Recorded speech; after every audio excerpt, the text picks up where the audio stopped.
G'day guys, this is Carl at All Brands Caravan Centre. Today what we're doing is we're replacing windows.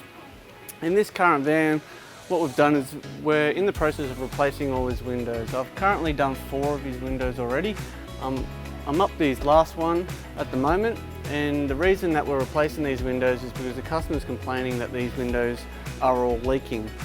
So what we're doing is we've just replaced them, and at the moment I'm just cleaning this existing silicone up that I've just ripped the window out of. And what I'll do is once I've cleaned that, I'll wipe it down with Metho.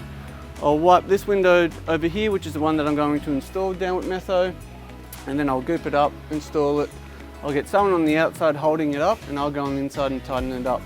So if you have any concerns about windows leaking, just put them in the comments below or give us a call. Thanks.